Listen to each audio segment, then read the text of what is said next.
But they didn't understand the game was never meant to be funny. It was meant to have a point. It was meant to speak to the human condition. But where are the jokes? Where are the jokes? They bemoaned, they screamed, they gnashed their teeth and said, entertain us. It wasn't enough. They had to leave a pathetic little thumbs-down review and make all of their pitiful demands. But then, he's talking too much, they said. First, he didn't entertain us, now he won't shut up. It's the inconsistency, it's the lack of accountability, it's the unwillingness to examine with an uncompromising heart the words that they are speaking into the world. As though there were no consequences for a lack of cohesion in one's assessment of others. But of course, absolutely anyone can leave a review. So here's what we get. We get these demands that seek everything and are accountable to nothing. We get a world where someone will say, oh, there should be a skip button. You should be able to freeze Stanley in place while the narrator sits there forever and ever. We want all of this in the new Stanley parable. We demand it. And then, because it was said, because it was spoken, now it simply has to happen.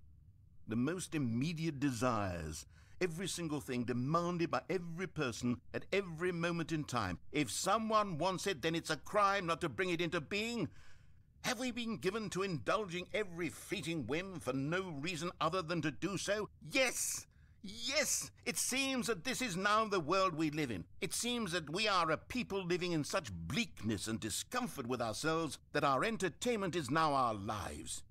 It has come to represent us. It absolutely must speak to who we are as people, because otherwise, without our entertainment, we have nothing. Without entertainment, we would have to face inward toward the cruel bleakness inside ourselves. We would turn to look at our deeper nature and find a resounding emptiness gazing back with unyielding aggression. And so because of this, we require that our amusements and our playthings and our flights of fancy be so impossibly captivating that they consume all of our attention, turn our heads completely away from the bleakness. In effect, we have demanded that our entertainment be the collapse of ourselves.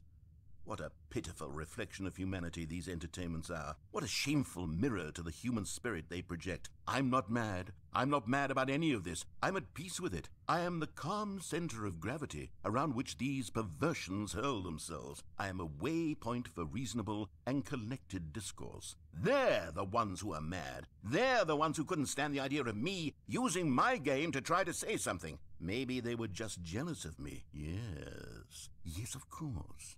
They've been jealous of me this whole time.